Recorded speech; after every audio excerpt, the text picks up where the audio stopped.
Do you agree that life is short? Well, getting Walter, my dog, was a turning point that confirmed the shortness of life for me. He's now 2 years old and he's still basically a puppy, yet he's probably lived 20% of his life already.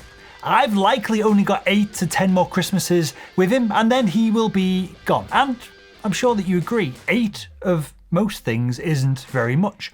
8 films can be watched in a weekend. 8 chocolates can be nailed in just a couple of mouthfuls. So, life is short. But what the heck has this got to do with sales? My message to you is that life is so frigging short that if you're not selling your products, your ideas, if you're not selling yourself on the things that you've got to get done that you've always wanted to do, then you're going to end up disappointed with your shot at life.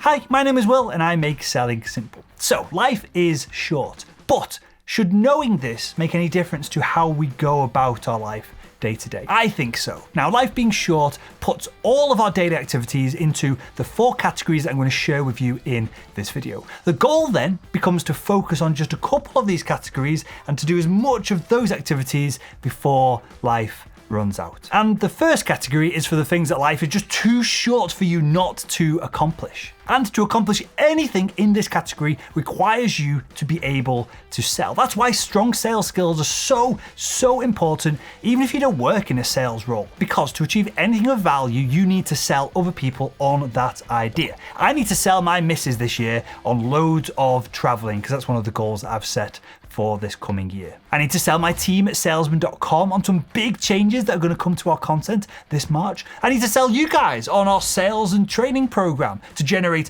more results in the industry, to bring in more revenue, to then further develop and improve our program and make it the best on the market. And eventually, if all that works out, I'll have to sell someone on buying the company from me so I can free up my time for even more adventures. So that's why sales is important when life is so short. Now, another category that we have to segment certain activities into is called the bullshit side of life.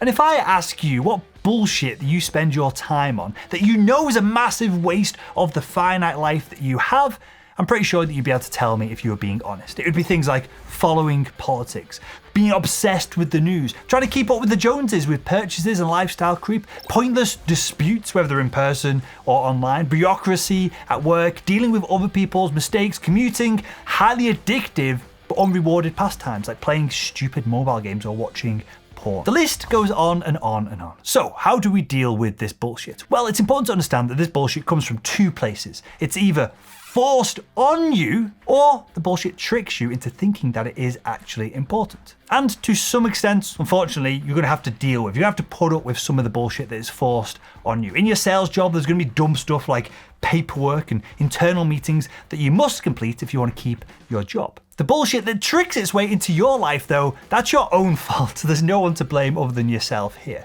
There are things like the 3 minutes here, 30 seconds there of doom scrolling social media, where you're hoping, you're praying that something's going to spike your dopamine in your brain and make you feel good for a split second. Well, you know that you don't have to open your phone when you're stood in a queue or you're sitting on the toilet. So don't do it. It's dead simple. There's one thing to say that. The issue is, though, that the bullshit that tricks you is often massively addictive or it pulls on your primal instincts. But regardless, it's best to cut this out of your life the best that you can, because this type of bullshit is a game that you're never gonna win. So we've got activities that we want to do and we've got to sell ourselves and other people to make that happen.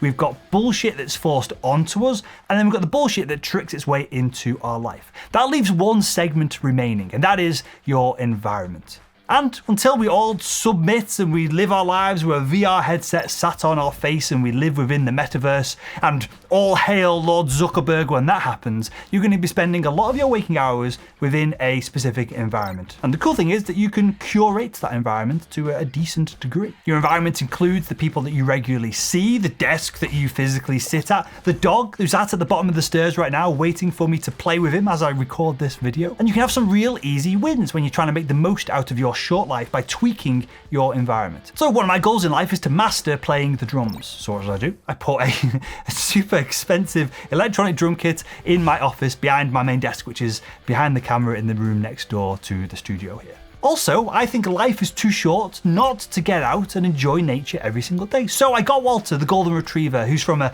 working line, and he's never tired. He can out-hike me. he is always ready and willing to go for a hike, a walk, a trip into the countryside. So now I must get out at least a couple of times a day into nature with him so that he's happy, then I'm happy because of this. So work out what you believe life is too short to miss out on, and then build an environment to encourage those activities. So now that you understand that life is incredibly short and that you don't have time for bullshit, how do you decipher quickly what is important and what is probably not all that important? You can do this by asking yourself a couple of simple questions. Ask yourself, does this really matter? And if the answer is no, then it goes into the bullshit side of things. You should try and eliminate or at least be lazy in completing these activities. They are not your priorities. And if you've asked that question and you're still unsure, you can ask a follow-up question of, will this matter to me 10 years from now? Because if something is important to you in the moment, but it's not going to be important in 10 years, then it is still bullshit. The shortness of life is going to take you by surprise. Even when you're doing the exercises in this video and you're trying to prepare for the shortness of life, you're still going to take things for granted and then poof, suddenly they're going to be gone. They're going to be taken from you. You might think that you're always going to be able to write that book, meet with that friend, climb that mountain, but in the not too distant future, you're going to realize that the opportunity has vanished forever. So cut back on the bullshit relentlessly. Be savage about this. Don't wait to do the things that matter. Sell other people on your visions and get them done.